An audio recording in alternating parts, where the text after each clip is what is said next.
37వ అధ్యాయము మొదటి వచనాన్ని రెండవ వచనాన్ని మనం చదువుదామండి. యాకోబు తన తండ్రి పరదేశవాసిగా ఉండిన కానాను దేశములో నివసించెను. యాకోబు వంశావళి ఇది. యోసేపు 17 వాడై తన సహోదరులతో కూడా చాలిను మందను మేపుచుండెను. చిన్ని ప్రార్థన చేద్దామండి. ప్రేమల తండ్రి, కృపగల దేవందమనైనా కనికన్న సంపన్నుడు, కృపగల దేవుడు తండ్రి, నీ బిడ్డల మీద మమ్మల్ని ప్రభునైనా కోపగించుకోకుండా, మా మీదనైనా ప్రభునైనా మీరు వివక్షతను చూపకుండా ప్రభా ఎల్లప్పుడూ ప్రేమించే దేవుడు గనుకనైనా ప్రభా ఇంతవరకు మేము జీవించగలిగాము. మేము చేసే అపరాధాలను బట్టి, మేము చేసే పాపాలను బట్టి, మేము చేసేటువంటి నీకు వ్యతిరేకమైనటువంటి క్రియలు బట్టి కనుక మీరు మమ్మల్ని శిక్షిస్తే ఈ సమయం అందు నీ సన్నిధానం మేము ఉండేవారమే కాదు నైనా. నేను ప్రభు నీ సన్నిధానం మేము ఉన్నామంటే కేవలం నీ కృపను బట్టి, నీ కనికరాన్ని బట్టి ప్రభా నీ సన్నిధానం ఉండగలిగాము. నీ ప్రేమ మా మీద ఉంచారు కనుకనే ఇంతవరకు మేము బ్రతికి బట్ట కట్టగలిగాము తండ్రి. మీకే స్తోత్రాలు తండ్రి. నీ బిడ్డలు సాక్ష్యం ఇచ్చారు, ఆ సాక్ష్యాల బట్టి మీకు స్తోత్రాలు చెల్లించుకోండి. ఇంకాను ప్రభా ముందు కాలానికి నీ బిడ్డలు మీరు దీవించండి, ఆశీర్వదించండి. నీ బిడ్డలకు ఏదైతే అవసరత ఉన్నదో, అక్కరత ఉన్నదో ప్రభా అవసరతను తీర్చండి, అక్కరతను తీర్చండి.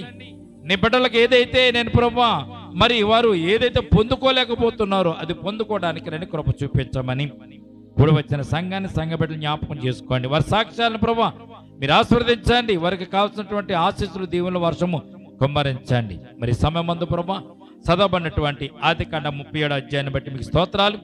మొదటి వచనం, రెండవ వచనం చదువుకుని ఉండగా ప్రభా ఈ అధ్యాయంలో నుంచి ప్రభా నీ బిడ్డలమైన మాతో మీరు మాట్లాడండి. నేను నీ వాక్కు చేత మాట్లాడండి. మీ చిత్తాన్ని బయలుపరచండి. నీ చిత్తం చెప్పున మేము కూడా నడుచుకోవడానికి నన్ను కృప చూపించండి.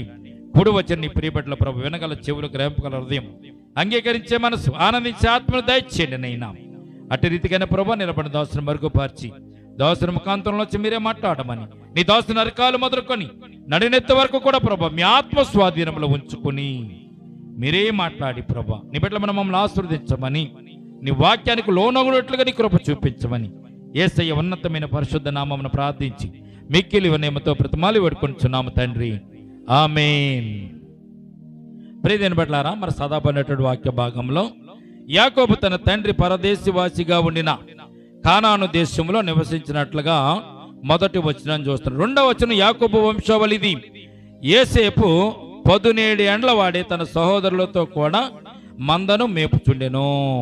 గమనించండి, యాకోబు జీవితం వృద్ధాప్యంలోకి వస్తుంది. యాకోబు కలిగినట్టు కుమారులందరి గురించి మనము ఇంతకు ముందే వాక్యంలో మనం చూసుకున్నాము. యోసేపు యొక్క జీవితం ఇక్కడ నుంచి ప్రారంభమవుతుంది. ప్రియమైన బిడ్డలారా, యాకోబు కుమారులందరిలో కూడా ప్రత్యేకింపబడిన వారు ఎవరు లేకపోయినా గాని దేవుడు యోసేపును ప్రత్యేకించుకున్నట్లుగా ఈ పరిశుద్ధ గ్రంథంలో మనం చూస్తున్నాం. ప్రతి అధ్యాయంలో కూడా, ప్రతి చరిత్రలో కూడా కొంతమందిని దేవుడు ఏర్పాటు చేసుకున్నాడు. దావీదు కాలంలో దావీదుని ఏర్పాటు చేసుకున్నాడు. మోషే కాలంలో మోషేని ఏర్పాటు చేసుకున్నాడు. అబ్రహాం కాలంలో దేవుడు అబ్రహాంని ఏర్పాటు చేసుకున్నాడు. ఒక్కొక్క ప్రత్యేకమైన రీతిలో కొంతమందిని దేవుడు ఏర్పాటు చేసుకుని వారిని దేవుడు నడిపిస్తున్న సందర్భాలను ఈ పరిశుద్ధ గ్రంథంలో మనం చూడగలుగుతున్నాం. ఇక్కడ యాకోబు సంతతిలో నుంచి యోసేపును దేవుడు ఏర్పాటు చేసుకున్నట్టుగా మనం చూస్తున్నాం.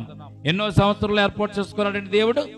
మొట్టమొదటిగా ఏర్పాటు చేసుకోలేదు, కానీ 17 సంవత్సరాల వయసు వచ్చేసరికి యోసేపును దేవుడు ఏర్పాటు చేసుకుని ఆ ఏర్పాటును బట్టి దేవుడు యోసేపు నడిపిస్తున్నట్టుగా పరిశుద్ధ గ్రంథంలో మనం చూడగలుగుతున్నాం. అతడు చిన్నవాడై తన తండ్రి భార్య అయిన బిల్హా కుమారుల యొద్దను జల్పా కుమారుల యొద్దను ఉండెను. బిల్హా, జల్పా అంటే చూడండి, యాకోబుకి 2 భార్యలు లేయా, రాహేలు. లేయా దాసీగిని, అలాగే రాహేలు దాసీగిని పుట్టినటువంటి పిల్లల దగ్గర యోసేపు ఉంటున్నట్టుగా పరిశుద్ధ గ్రంథంలో మనం చూడగలుగుతున్నాం. మరి యోసేపు ఇశ్రాయేలు వృద్ధాప్యం మందు పుట్టిన కుమారుడు గనక తన కుమారులందరికంటే ఎక్కువగా అతనిని ప్రేమించి అతని కొరకు విచిత్రమైన నిలువుటంగిని గుర్తించెను. యాకోబు, ఇశ్రాయేల్ అంటే మీకు జ్ఞాపకం పెట్టుకోవాల్సిన విషయం ఏంటంటే 2 రకాలైనటువంటి అర్థాలు ఉంటాయి. ఇశ్రాయేల్ అంటే దేవుని జనాంగము. కొన్ని సందర్భాల్లో ఎక్కడైతే ఇశ్రాయేల్ అంటే యాకోబు పేరుగా మనము గుర్తించాలి. సందర్భాలను బట్టి, అధ్యాయాలను బట్టి యాకోబును ఇశ్రాయేలుగా దేవుడు పిలిచాడు కనుక, ఎప్పుడు పిలిచాడు ఇశ్రాయేలుని? యాకోబు ఎబ్బోకు రేవు దగ్గర ఒంటరిగా ఉండి తన మందను పంపించి, పిల్లలను పంపించి, భార్యను పంపించి ఒక్కడే ఎబ్బోకు రేవు దగ్గర ఆగి దేవునికి ప్రార్థన చేస్తున్నప్పుడు దేవుడు ప్రత్యక్షమై యాకోబుతో అంటాడు, దేవుడు నీ పేరేమిటి అని అడుగుతాడు. నా పేరు యాకోబు అన్నాడు. అంటే దేవుడు ఏమన్నాడు తెలుసా? ఇదివరకు నీ యాకోబే మోసగాడవే, ఇప్పుడు నీవు ఇశ్రాయేలుగా నీ పేరు నేను మారుస్తాను అన్నాడు దేవుడు. దేవునికి స్తోత్రం కలుగును గాక. బైబిల్లో చాలా మంది పేర్లు దేవుడు మార్చాడు. అబ్రాహాము పేరును అబ్రహాముగా దేవుడే మార్చాడు. అబ్రాహాం అంటే సంతానము లేనివాడు, అబ్రహాము అంటే అనేక జనాంగాలకు తండ్రి అని అర్థం అనమాట. అలాగే యాకోబును ఇశ్రాయేలుగా దేవుడు మార్చాడు. కారణం, యాకోబు ఆశీర్వదింపబడిన వాడు.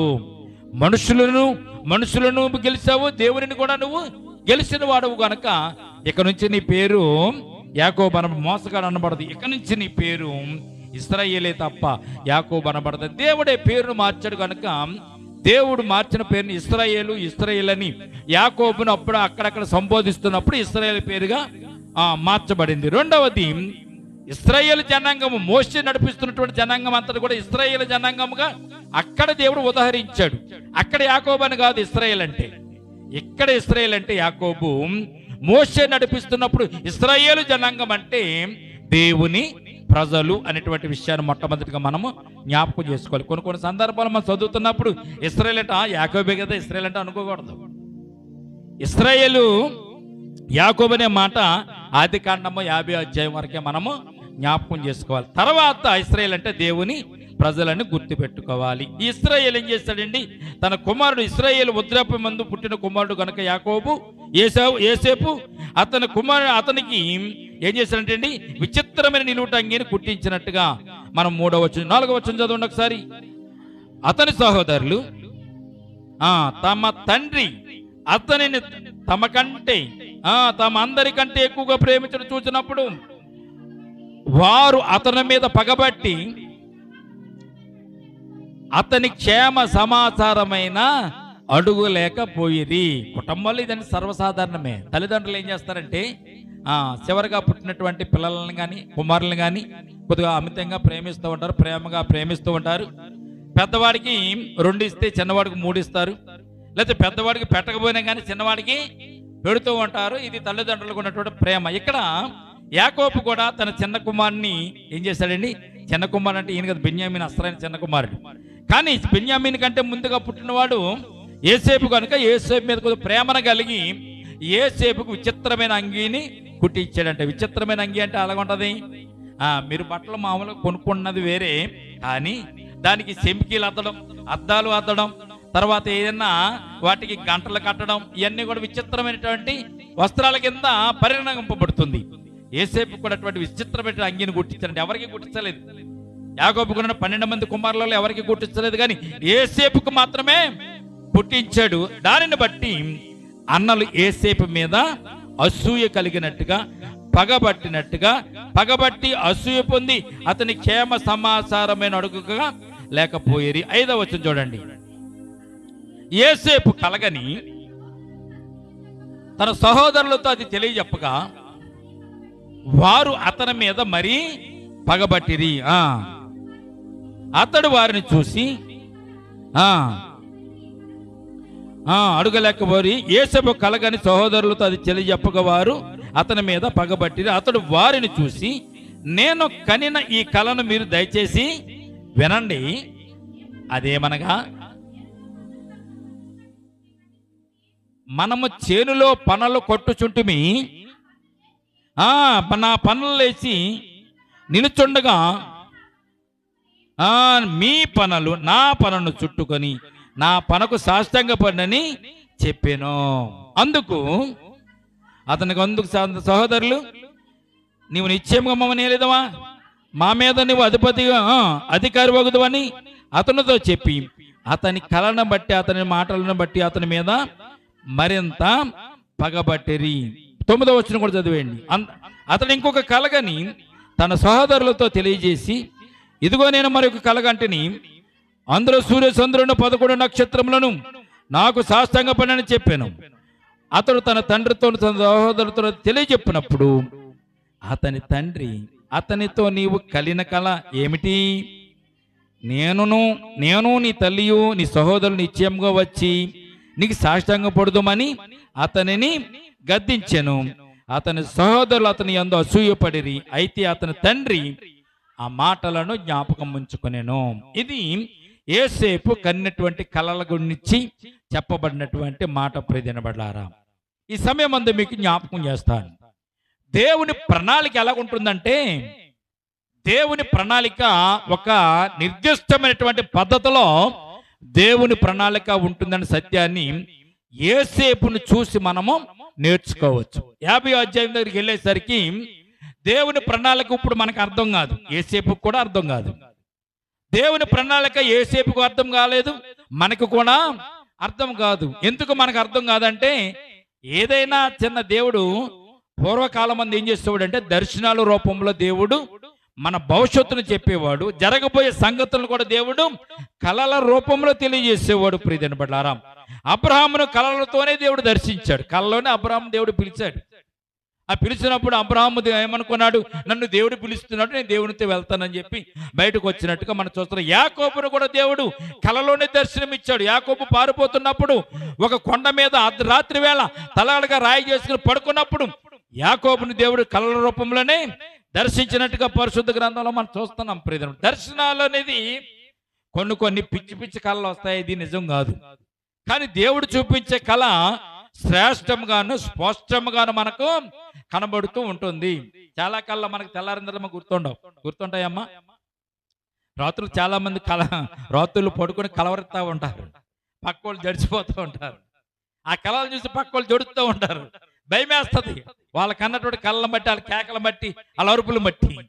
కానీ అయ్యి కాదు, దేవుని కళ స్పష్టంగా ఉంటుంది. చూడండి, ఒక్కోసారి మీరు కళగంటున్నప్పుడు ఏదో ప్రదేశానికి వెళ్తున్నట్టు, ఆ దారి మස්සకున్నట్టు, ఈ దారి ఇక్కడతో ఆగిపోయింది అన్నట్టు, ఎదురు చూడవడం మనకు కనపడినట్టు, మన కళ్ళు చిట్లిచ్చి చూసిన కానీ మనకి అర్థం కానట్టు కొన్ని మసకగా ఉంటాయి దర్శనాలు. దేవుడిచ్చే దర్శనం చాలా స్పష్టంగా ఉంటుంది, అర్థమయ్యే రీతిలోనే ఉంటుందన్న సత్యాన్ని మీరు మొట్టమొదటి జ్ఞాపకం చేసుకోవాలి. మిమ్మల్ని కూడా దేవుడు దర్శిస్తాడు.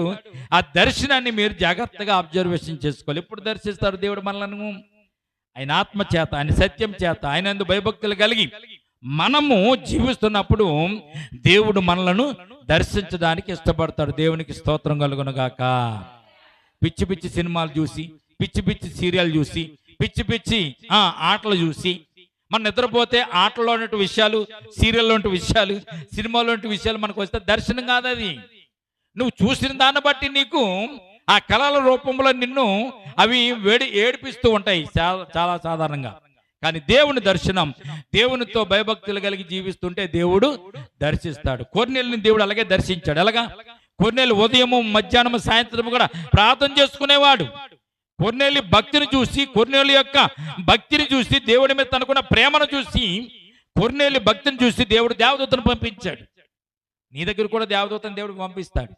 నీ ప్రార్థన నిజమైతే, నీ భక్తి నిజమైతే, నీవు దేవుల్లో నిలబడడం నిజమైతే, దేవుడు నీ దగ్గర కూడా దేవదూతను పంపిస్తాడు. కొర్నేలే కాదు, నిన్ను కూడా దేవుడు దర్శిస్తాడు. ఆ దర్శించేటువంటి భక్తి మనలో ఉండాలి అనేటువంటి సత్యాన్ని మొట్టమొదటిగా మనము గుర్తించాలి. ప్రియదినబడ్లారా, యోసేపుని దేవుడు దర్శించడానికి ఒకే ఒక కారణం ఉంది. మీరు ఈ 13 వారాలు జాగ్రత్తగా వస్తే, 13 వారాలు ఆదివారాలు విడవకుండా వస్తే యోసేపు యొక్క జీవిత చరిత్ర మనకు అర్థమవుతుంది. ఎందుకు అర్థమవుతుందంటే, ప్రతి వారము కూడా ఒక అధ్యాయం మనం జ్ఞానం చేసుకుంటాం.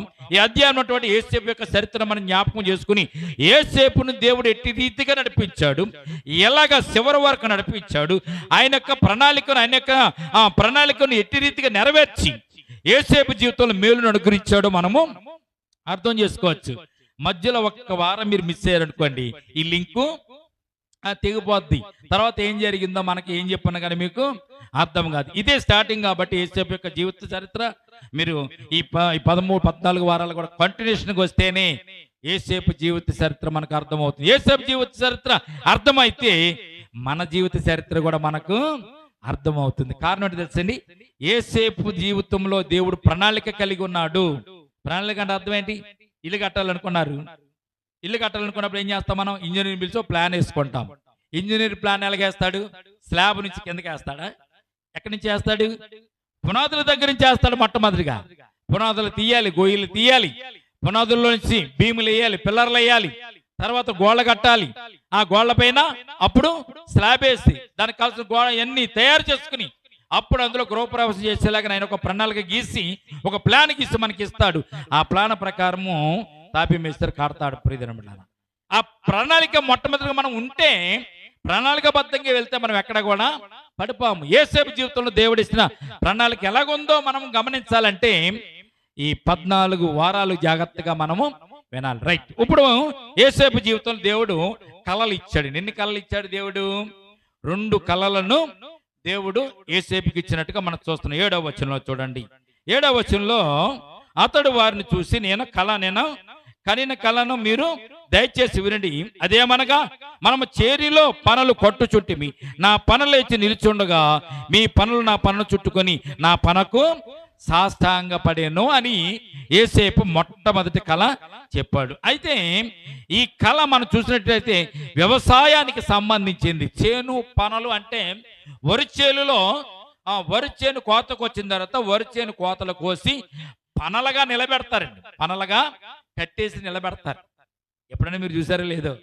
వరి చేను కోత కోసిన తర్వాత ముందు కోత కోసుకుంటూ కింద పడేసుకుంటూ వెళ్తారు. తర్వాత కట్టలు కడతారు. కట్టలు కట్టి వాటిని నిలబెడతారు. ఇక్కడ చూస్తే యోసేపు పని మధ్యలో ఉందంట.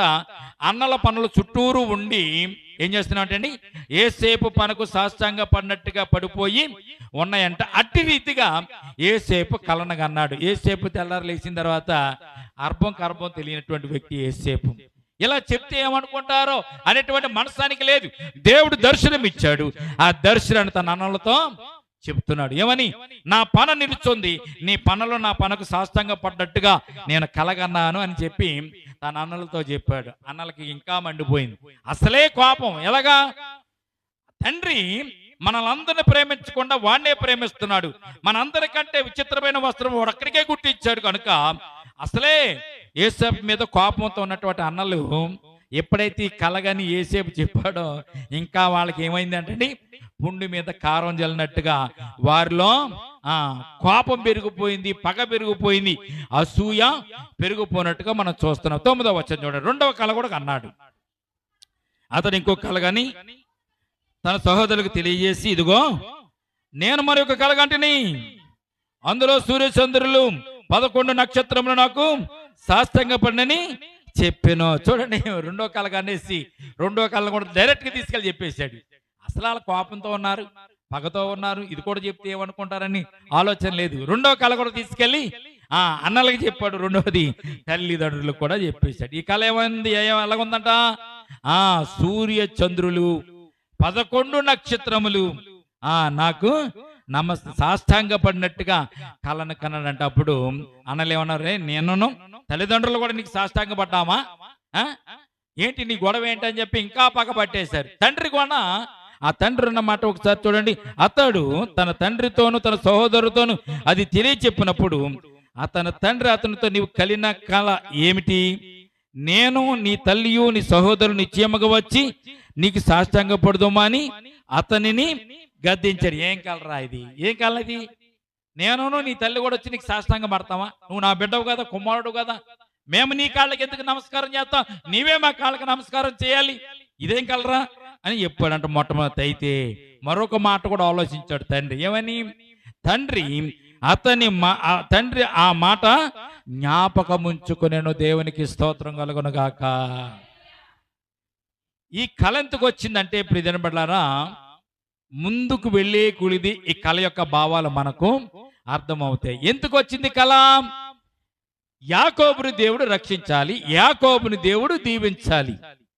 యాకోబుకు ముందు కాలంలో రాబోయేటటువంటి శ్రమలను బట్టి, యాకోబు కుటుంబానికి ముందు కాలంలో రాబోయేటువంటి కరువును బట్టి, యాకోబు జీవితంలో దేవుడు ఆశీర్వాదాలు ఉన్నాయి కనుక ఆశీర్వాదాలకి భంగము కలగకుండా యాకోబు జీవితం సజావుగా సాగడానికి 40 సంవత్సరాల క్రితం వచ్చేటటువంటి శోధనను, 40 సంవత్సరాల తర్వాత వచ్చేటటువంటి కరువును గురించి దేవుడు ఆలోచన చేసి ఒక ప్రణాళిక ఏర్పాటు చేసి యేసేపుని ఎన్నుకుని ఏసేపు జీవితంలో కలల ద్వారాగా యేసేపుకు ప్రణాళికను దేవుడు ఏర్పాటు చేసినట్టుగా దర్శనం రూపంలో చెప్పినట్టుగా మనం చూస్తున్నాం.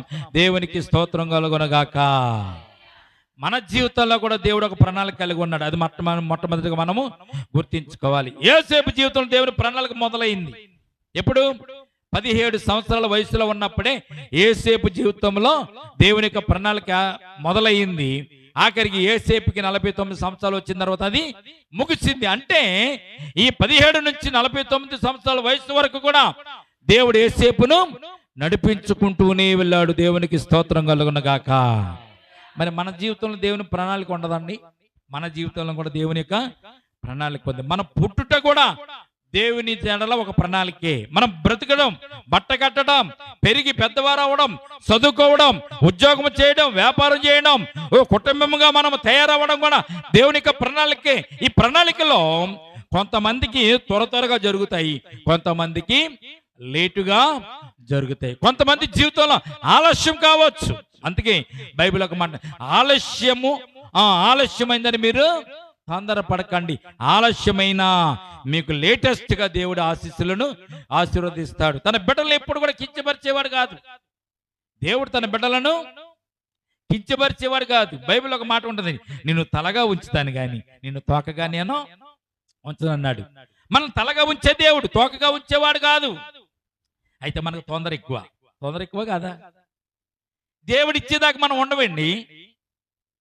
దేవుడిచ్చేదాకా మనము ఉండము.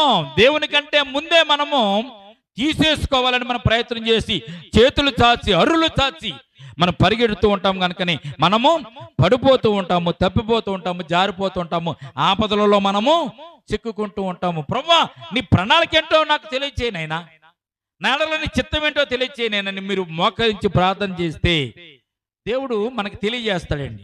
తెలియజేసింది దేవుడు మనకి ఇచ్చేంత వరకు ఓపుగా మనము ఉండాలి. కొన్నిసార్లు ఆలస్యం అవుతుంది, కొన్నిసార్లు బాధలు కలుగుతాయి, కొన్నిసార్లు కష్టాలు వస్తాయి, కొన్నిసార్లు దుఃఖం కలుగుతుంది, కొన్నిసార్లు చచ్చిపోదామనేటువంటి ఆలోచన కూడా మనకు వస్తూ ఉంటుంది. కానీ వాటన్నిటిలో కూడా మనం ఒక్కటి జ్ఞాపకం చేసుకోవాలి, ఇది దేవుని చిత్తము. ఏది దేవుని చిత్తం? మనం ఇలాగ బాధలు పడడం దేవుని చిత్తం, ఇలాగ ఆలస్యం అవడం కూడా దేవుని చిత్తమే. ఆలస్యమైన ఇచ్చేవాడు మన దేవుడని నమ్మిక మనకి ఎప్పుడైతే వస్తుందో ఆ నమ్మకను బట్టి దేవుడు మనలను ఆశీర్వదించేవాడిగా ఉన్నాడు. రాత్రి మనము యోబుని జ్ఞాపకం చేసుకుందాం. యోబుని జ్ఞాపకం చేసుకున్నప్పుడు యోబు కష్టాలు వచ్చినట్టు కృంగిపోలే, బాధలు వచ్చినట్టు కృంగిపోలే, బిడ్డలు చచ్చిపోయారని కృంగిపోలే, ఆస్తుపాస్తులన్నీ కూడా పోయినని కృంగిపోలే. వెంటనే ఒక మాట అన్నాడు, నా తల్లి గర్భం నుంచి నేను రిక్తుడిగా వచ్చి తిని మరలా నా తల్లి గర్భంలో రిక్తుడిగానే నేను వెళ్తాను. నేను ఏమీ తీసుకురాలేదు, ఏమి కూడా నేను పట్టుకుని వెళ్ళలేను. ఏ విషయంలో కూడా దేవుని కించెత్తు మాట యోబు అనలేదు. ప్రియమైన దేవుని ప్రణాళిక అంటే అట్టి రీతిగా ఉంటుందని మొట్టమొదటిగా మనం జ్ఞాపకం చేసుకోవాలి. యేసేపుని దేవుడు ఏర్పాటు చేసుకున్నాడు. యేసేపుకు కళల రూపంలో 2 కళలు ఇచ్చాడు. ఒకటి చేలో పనులు తనకు నమస్కారం చేసినట్టు, ఇది కూడా 49వ అధ్యాయం నెరవేరింది. అలాగే తల్లిదండ్రులు 11 నక్షత్రములు కూడా యేసేపుకు సాష్టాంగపడినట్టుగా వచ్చిన కళ కూడా దేవుడు నిజంగా జరిగించేటటువంటి కళలను యేసేపుకి ఇచ్చినట్లుగా పరిశుద్ధ గ్రంథంలో మనం చూడగలుగుతున్న. దేవునికి స్తోత్రం కలుగును గాక.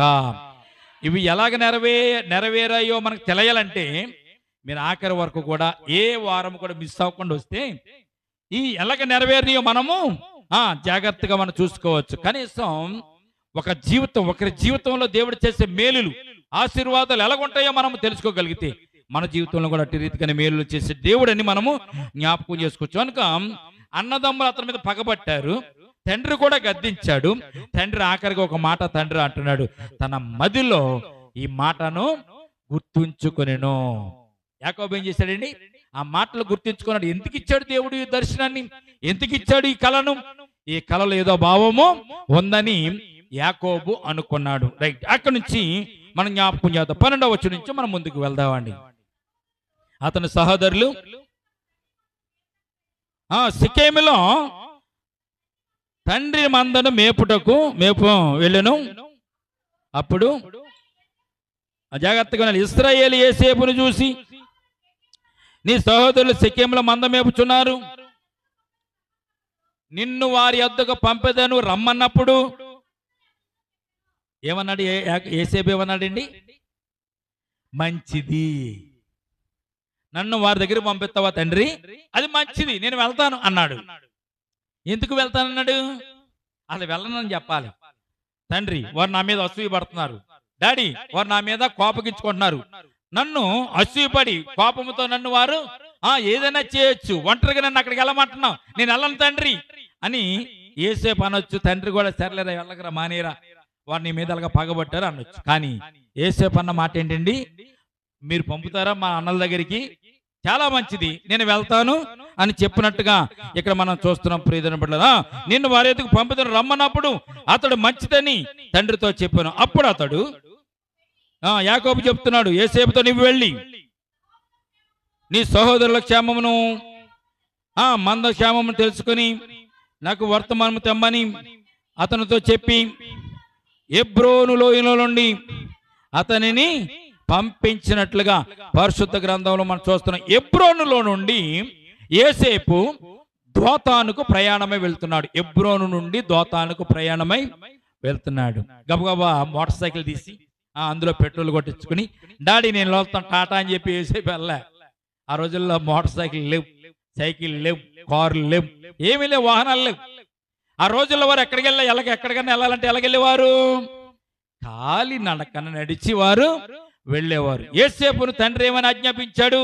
అరే, మీ అన్నల దగ్గరికి వెళ్ళి నువ్వు వారు క్షేమ సమాచారం తెలుసుకో, వారు మంద కూడా క్షేమ సమాచారం తెలుసుకొని మరలా తిరిగి వచ్చి నాకు చెప్పు అని యోసేపును తండ్రి పంపిస్తున్నాడు.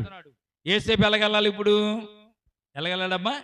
నడిచి వెళ్ళాలి. బస్ స్టాండ్కి వెళ్ళి ఏదైనా తీసుకురా నాయనా అని మన పిల్లలు చెప్పాం అనుకోండి, వెళ్ళి తీసుకొస్తారా నడిచి? నేను అంత దూరం వెళ్ళాం అంటారు. గుడి దగ్గరికి వెళ్దాం ఉన్నా కానీ వెళ్ళలేం. ఎందుకంటే నడక మనకి అలవాటు లేదు కనుక. నడక సంగతి పక్కన పెట్టి అటువంటి ఆరోగ్యం మనకి ఈ రోజున లేదు. పూర్వకాలం అందున్నటువంటి ఆరోగ్యము, దేవుడిచ్చిన ఆరోగ్యము, దేవుడిచ్చిన శక్తి, ఆ రోజుల్లో తినేటువంటి ఆహారంలో ఉన్నటువంటి బలం ఈ రోజున మనకి ఆహారాలలో లేదు. ఆ రోజుల్లో షుగర్ లేవండి, బీపీలు లేవు. ఆ రోజుల్లో షుగర్లో బీపీలు ఏమి లేవు. ఈ రోజున షుగర్లు ఉన్నాయి, బీపీలు ఉన్నాయి. పుట్టిన పిల్లలకే షుగర్ వచ్చేస్తుంది. 20 సంవత్సరాలు వచ్చేసరికి షుగర్ వచ్చేస్తుంది, బీపీ వచ్చేస్తుంది. కానీ ఆ రోజున తినేటువంటి ఆహారాన్ని బట్టి, భూమిలోంచి పండేటువంటి ఆహార పదార్థాలను బట్టి శక్తి కలిగేది. ఈ రోజున శక్తి లేదు. ప్రియమైన బిడ్డలారా, యోసేపు ఇప్పుడు ఎలాగెళ్ళాలి? నడిచి ఎక్కడి నుంచి? హెబ్రోను లోయలో నుంచి దోతాను వరకు యోసేపు నడిచి వెళ్ళాలి. మనం వెళ్తామా? ఎన్ని కిలోమీటర్లు తెలుసండి? దాదాపు హెబ్రోనులో నుంచి దోతానికి వెళ్ళేటువంటి దూర ప్రయాణము 15 మైళ్ళ దూరమని బైబిల్లో మ్యాప్ చెప్తుంది. 15 మైళ్ళ దూరం. మైలుకి ఎన్ని కిలోమీటర్లు అండి? మైలుకు 3 కిలోమీటర్లు. మైలు అంటే 3 కిలోమీటర్ల దూరాన్ని మైలు అనేవారు ఆ రోజుల్లో. 3 కిలోమీటర్ల దూరం. 15 × 3 ఎంతండి అమ్మా? 15 × 3 అమ్మా. చాలా బాగా చదువుకున్నారు. లెక్కలు రావా? 5వ తరగతి పిల్లలు కూడా చెప్తారు. 45 కిలోమీటర్లు. ఎన్ని కిలోమీటర్లు? 45 కిలోమీటర్లు. ఇంచుమించు ఏలూరు తంగిళ్ళమూడు అంత వరకు ఉన్నటువంటి దూరము 45 కిలోమీటర్లు. మీరు 45 కిలోమీటర్లు వెళ్ళి 45 కిలోమీటర్లు నడిచి వచ్చేయగలుగుతారా మీరు? అమ్మా, వచ్చేస్తారా? ఎక్కడికన్నా ఊరు ఏ ప్రయాణం చేసి ఏ ఊరైనా నడిచి వెళ్ళాలంటే మన వల్ల అవుతుందా? ఒకవేళ వెళ్ళేటప్పుడు బస్సు మీద వెళ్ళామంటే వచ్చేటప్పుడు బస్సులు లేవు, ఆ రాత్రి అయిపోయి 9 అయిపోయింది. మన ఊరికి రావాలంటే ఎంతో భయపడిపోతాం, బాధపడిపోతాం, దేవుని తిట్టేస్తాం, మనల్ని తెక్కించుకోవడానికి రాని వాళ్ళని తిట్టేస్తాం, మన కోసం సహాయం చేసేవారిని కూడా లేనప్పుడు మనం చాలా బాధపడిపోతామండి. 45 కిలోమీటర్లు ప్రయాణం చేసి కాలి నడకన రావాలంటే ఎంత బాధాకరమైన విషయము. యోసేపుకు తెలవదా నడిచి వెళ్ళాలని? అది ఎంత దూరం ఉందని యోసేపుకు తెలవదా? యాకోబుకు కూడా తెలవదా? యాకోబుకు కూడా తెలుసు. అయినా కానీ తన కుమారుల యొక్క క్షేమ సమాచారము, తన మంది యొక్క క్షేమ సమాచారం తీసుకురావడానికి యోసేపుని పంపిస్తున్నట్టుగా మనం చూస్తున్నాం. ఈ పంపించేటటువంటి ప్రయాణం కూడా దేవుడు ప్రణాళికలో ఒక భాగమైన సత్యాన్ని మీరు జ్ఞాపకం చేసుకోవాలి. దేవునికి స్తోత్రం కలుగునుగాక. ఈ పంపించడం కూడా దేవుని ప్రయాణం, దేవుని యొక్క ప్రణాళికలో ఒక భాగమే. యోసేపు అక్కడికి వెళ్తే యోసేపును చంపొచ్చు, యోసేపును కొట్టొచ్చు, యోసేపును తిట్టొచ్చు, అవన్నీ జరగవచ్చు. కానీ తండ్రి కూడా అవన్నీ ఏమీ ఆలోచించలేదు. నువ్వు వెళ్ళు అన్నాడు తండ్రి. యోసేపు బయలుదేరి వెళ్తున్నట్టుగా మనం చూస్తున్నాం. ప్రియమైన బిడ్డలారా, 14వ వచనం, అప్పుడు అతడు నీవు వెళ్ళి సహోదరుల క్షేమ సమాచారమును తెలుసుకొని వర్తమానం తెమ్మని అతనితో చెప్పి హెబ్రోనులో నుండి అతడిని పంపెను. అతడు షెకెమునకు వచ్చెను. అతడు పొలంలో 15వ వచనం చదవండి. షెకెము దగ్గరికి వచ్చి పొలంలో అటు ఇటు తిరుగుతుండగా ఒక మనుషుడు అతను చూసి, ఏమయ్యా ఏమి ఎదుగుతున్నావు, నువ్వు ఎవరి కోసం ఎదుగుతున్నావని ఒక అతను వచ్చి యోసేపుని అడిగినప్పుడు అందుకు అతడు, నేను నా సహోదరులను వెతుకుతున్నాను, వారు ఎక్కడ మందను మేపుచున్నారు, అది దయచేసి నాకు తెలుపమని అడిగాను. అందుకు ఆ మనుషుడు, ఇక్కడ నుండి వారు సాగి వెళ్ళి ఎక్కడికంటే దోతానుకు వెళ్ళుదము రండి అని చెప్పుకుంట వింటిని అని అతనితో చెప్పును. అప్పుడు యోసేపు తన సహోదరుల కోసం వెళ్ళి దోతానులో వారిని కనుగొనిను అని బైబిల్ తెలియజేస్తుంది. ఎక్కడ దాకా వెళ్ళాడు? హెబ్రోనులోంచి దోతానుకు నడిచి వెళ్ళాడు. నడిచి వెళ్ళి ఇంకా సహోదరులు కలుసుకున్నాడు. కానీ ఇంకా కలవక ముందే జరిగినటువంటి ఒక సంఘటన ఈ పరిశుద్ధ గ్రంథంలో 18వ వచనం నుంచి మనం చూడగలుగుతాం. ఆఖరికి నడుచుకుంటూ రొప్పుతూ రోగుతూ ఆఖరికి యోసేపు అన్నలను కలుసుకునే ప్రదేశానికి వెళ్ళిపోయాడు. 18వ వచనం చూడండి. ఎవరు దగ్గర రాక, యోసేపు అన్నల దగ్గరికి రాక మునుపు అన్నలు దూరము నుండి యోసేపును చూసి యోసేపును చంపటానికి దురాలోచనలు చేసిరి. వారు ఇదిగో ఈ కళ్ళల కనువాడు వచ్చుతున్నాడు, వీడిని చంపి ఇక్కడున్న ఈ గుంటలో పారవేసి దుష్ట మృగము వీడిని తినివేసినని చెప్పుదాము, అప్పుడు వీడి కళ్ళలేమవుతాయో చూద్దామరా అని వారు ఒకరితోనొకరు చెప్పుకొనుటూ మాట్లాడుకున్న విషయాన్ని మనము ఇక్కడ జ్ఞాపకం చేసుకోవాలి. గమనించండి, యోసేపు వారిని చూడడానికి, వారి క్షేమ సమాచారాన్ని తండ్రికి తెలియచెప్పడానికి వారి కోసం 45 కిలోమీటర్లు ప్రయాణం చేసి కాలినడక నడుచుకుంటూ అన్నల దగ్గరికి వచ్చినప్పుడు వారు ఏం చేయాలి?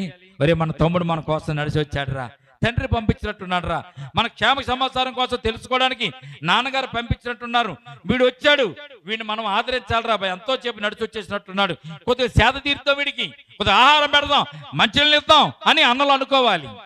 కానీ వాడు ఇంకా దూరంగా ఉండగానే వీళ్ళొక కుట్రని ఇక్కడ పన్నుతున్నట్టుగా మనం చూస్తున్నాం. ఏ కుట్రది?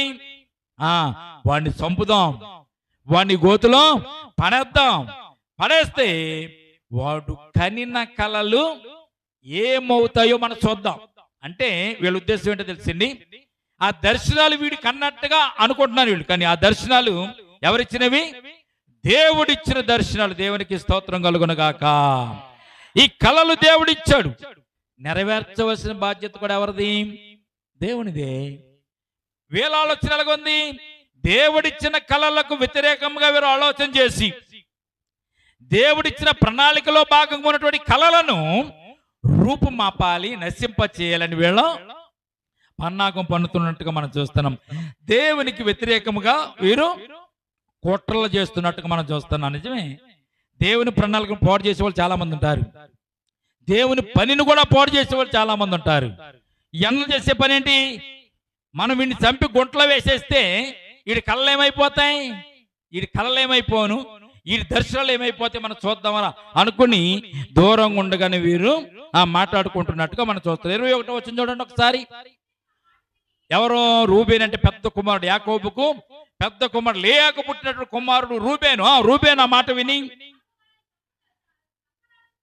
రే మనం వాడిని సంపరాదని చెప్పి వారి చేతులలో పడకుండా అతనిని విడిపించను. ఎట్లనగా రూబేన్ అతని తండ్రికి అతను అప్పగించుటకై వారి చేతులలో పడకుండా అతను విడిపింపదలచి రక్తము చిందింపకుడి, అతనికి హాని ఏమీ చేయక అడవిలో నుండి గుంటలో అతనిని పడత్రోయుడని వారితో చెప్పను. రూబేనికి యోసేపు అంటే కొద్దిగా ప్రేమ, యోసేపు అంటే కొద్దిగా మమకారం ఎక్కువ రూబేనికి. రూబేను పెద్ద కుమారుడు, యోసేపు చిన్న కుమారుడు.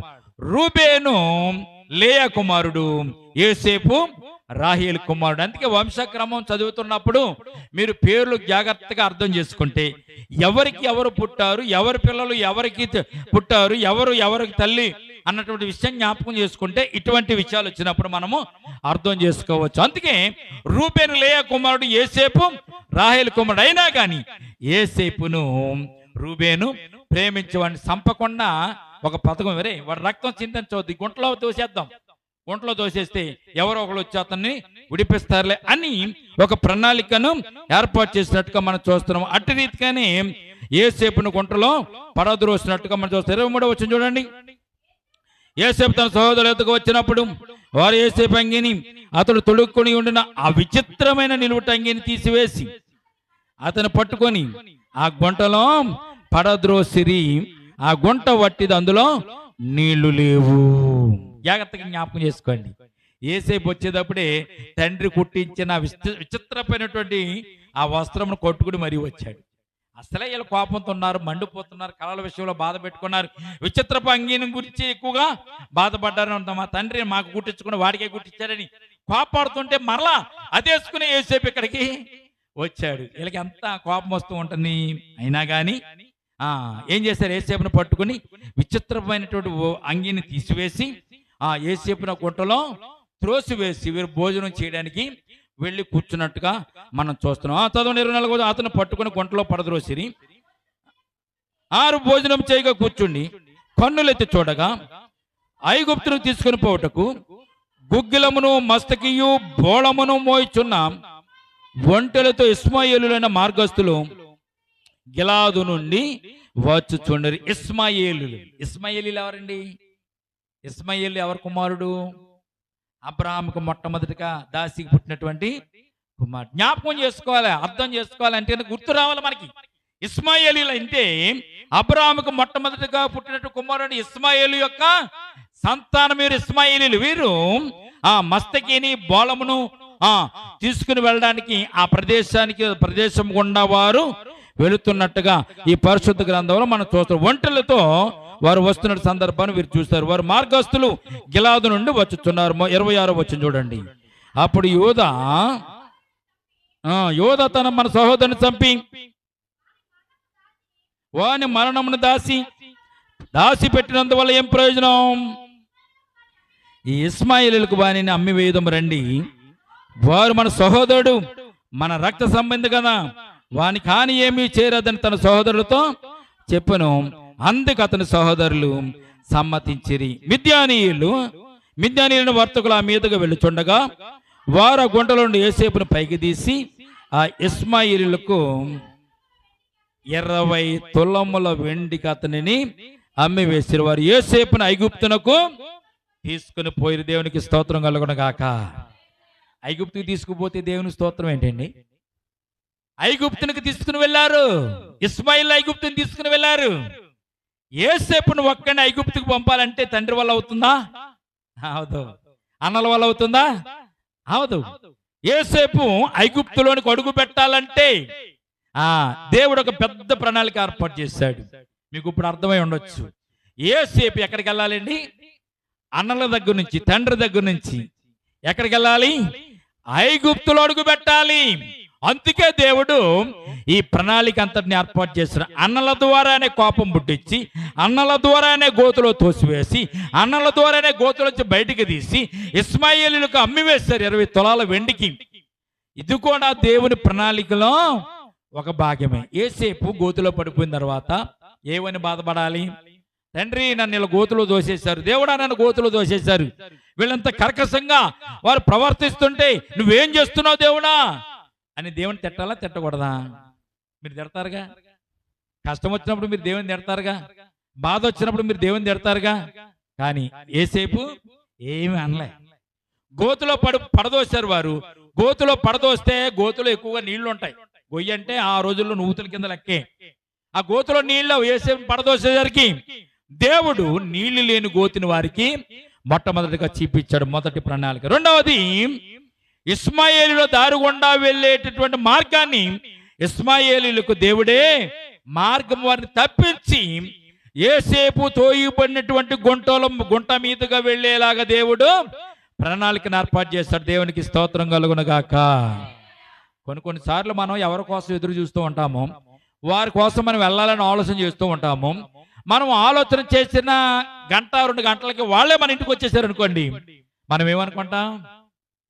ఏమంటామమ్మా, మీకోసం ఆలోచిస్తున్నాం, మేము నీకోసమే నేను అనుకుంటున్నాను, నీ దగ్గరికి వస్తే బాగుండు, నువ్వు నా దగ్గరికి వస్తే బాగుండు అనుకుంటున్నావు. దేవుడు నిన్ను నా దగ్గరికి పంపించేశాడు.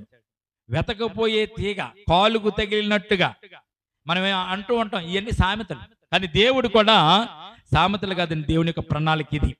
ఇస్మాయిలా దారంట వెళ్ళడానికి అవకాశం లేదు, కానీ దేవుడు ఇస్మాయిలీల యొక్క మార్గాన్ని తప్పించి యోసేపు తోయబడినట్టు గుంట ప్రాంతంలో ద్వారాగా వెళ్ళేటట్టుగా వారి మార్గాన్ని దేవుడు ఏర్పాటు చేశారు. దేవునికి స్తోత్రం కలుగునుగాక. కారణం ఏంటంటే, యోసేపు ఎక్కడికి వెళ్ళాలండి? యోసేపు కానానులో నుంచి, హెబ్రోనులో నుంచి ఐగుప్తుకి మా అక్కడికి వెళ్ళేటటువంటి రూటు దేవుడే ఇక్కడ ఏర్పాటు చేసినట్టుగా పరిశుద్ధ గ్రంథంలో మనం చూస్తున్నప్పుడు యోసేపును అక్కడికి నడిపించాలని దేవుడు ఒక ప్రణాళికను ఏర్పాటు చేసుకున్నట్టుగా పరిశుద్ధ గ్రంథంలో మనం చూస్తున్నాం. గుంటలో నుంచి తీసి ఏం చేశారండి వారు? ఇస్మాయిలీలకు అమ్మి వేసినట్టుగా మనం పరిశుద్ధ గ్రంథంలో మనం చూస్తున్నాం. కనుక ఇస్మాయిలీలు అతను ఎక్కడ తీసుకుని వెళ్ళిపోయారు? వెండికి అమ్మి వేసిన తర్వాత యోసేపును వారు ఐగుప్తునకు తీసుకుని వెళ్ళిపోయారు. ఐగుప్తు తీసుకెళ్ళడం గొప్పేం కాదు, కానీ ఇక్కడ ఒక చిన్న విచిత్రం జరిగింది. చదవండి.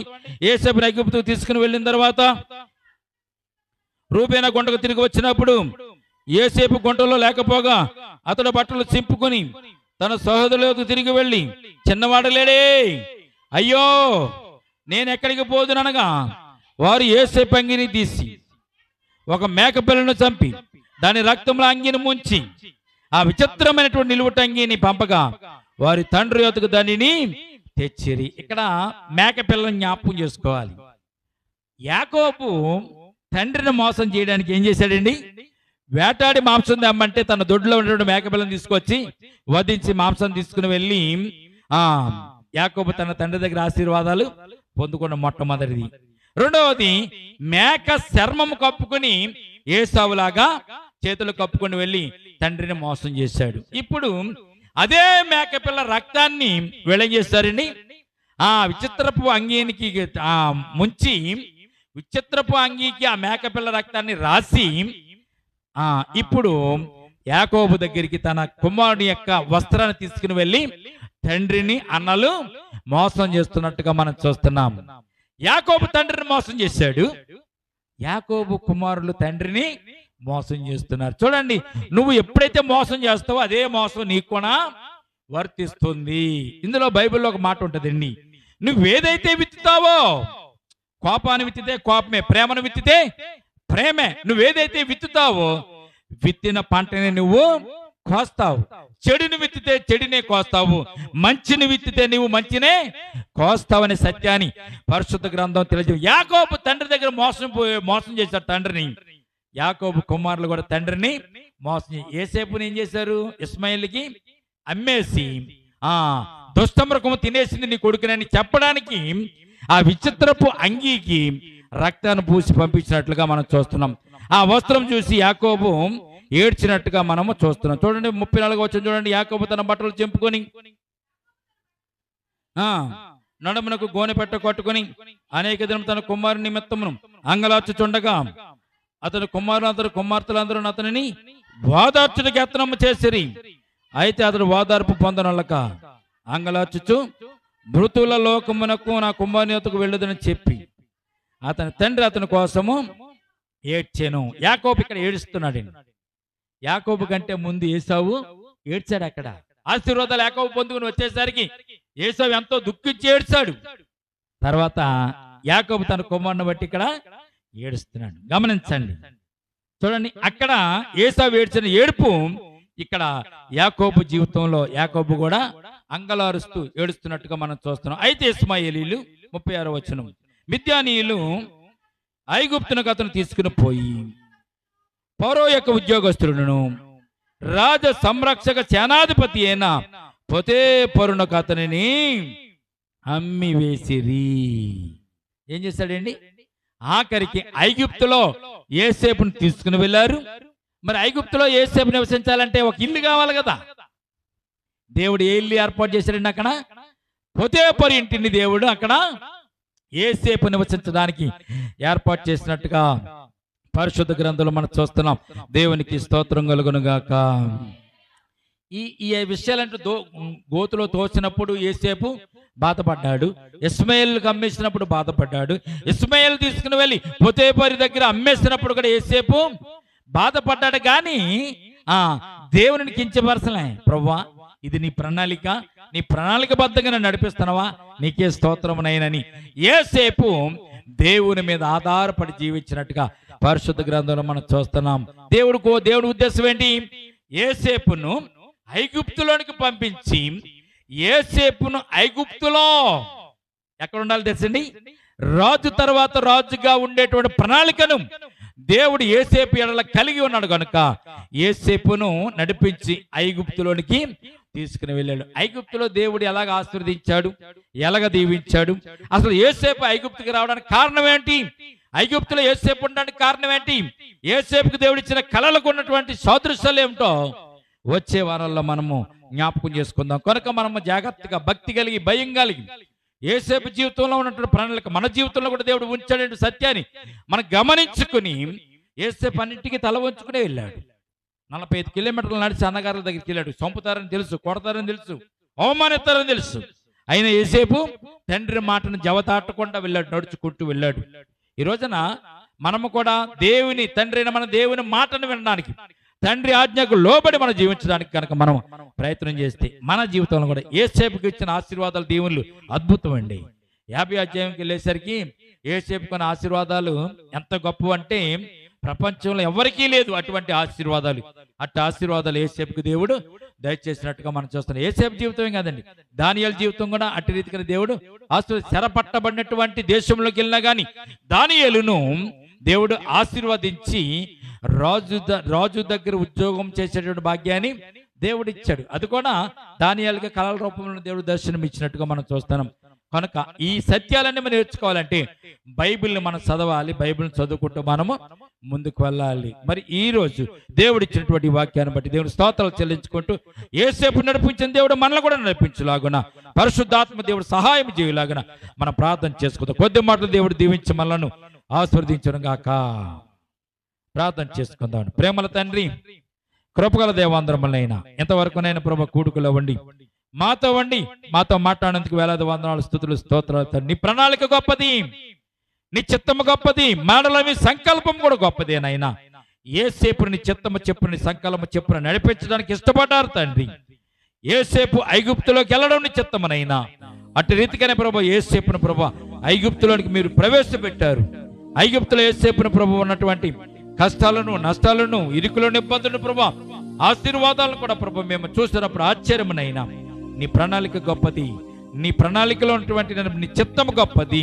ఇదిగో ప్రభునైనా అటు రీతిగా నడిపించడం గొప్ప దేవుడు అనే సత్యాన్ని మేము గ్రహించడానికి కృప చూపించండి. మా ఇడలు కూడా మీ చిత్తం ఉంది కనుకనైనా మీ చిత్తానికి తల వంచ ప్రభు, నీ చిత్తం ఏమిటో తెలియజేయనైనా, నీ చిత్తం చెప్పు నన్ను నడిపించినైనా, నీ ఆత్మ చేతనైనా ప్రభు నీ బిడ్డలమైన మమ్మలను ప్రభు నడిపించి నీ చిత్తం నెరవేర్చే బిడ్డలుగా మమ్మల్ని ఉంచమని ప్రార్థన చేసుకునే భాగ్యం మాకు దయచేయండి. కూడి వచ్చిన సంఘాన్ని, సంఘ బిడ్డలు మీరు జ్ఞాపకం చేసుకుని అన్ని విషయాలలో ప్రభునైనా మీ సంఘ బిడ్డలను మేలుతో నింపండి. ఈ వాక్యమని బిడ్డల హృదయాలు ఫలింప చేయమని. యేసేపు జీవితం నా జీవితం లాంటిది. యేసేపు కష్టాల గుండా వెళ్ళాడు, ఆశీర్వదింపబడ్డాడు. నేను కూడా కష్టాల గుండా వెళ్ళినా నేను కూడా ఆశీర్వదింపబడతానని సత్యాన్ని నీ బిడ్డలు తెలుసుకొని ప్రభు నీలో నడవడానికి, నీలో జీవించడానికి, నీ చిత్తానికి తలవగ్గడానికి, నీ ప్రణాళిక తలవగ్గడానికి నీ కృప చూపించమని కూడి వచ్చిన సంఘాన్ని, సంఘ బిడ్డలు కూడా జ్ఞాపకం చేసుకుని నీ వాక్యమైన ప్రతి ఒక్క బిడ్డను ప్రభు దీవించి ఆశీర్వదించుదురుగా. కానీ యేసయ్య ఉన్నతమైన పరిశుద్ధ నామమును ప్రార్థించి మిక్కిలి వినయముతో బ్రతిమాలి వేడుకొనుచున్నాము తండ్రి. ఆమేన్, ఆమేన్.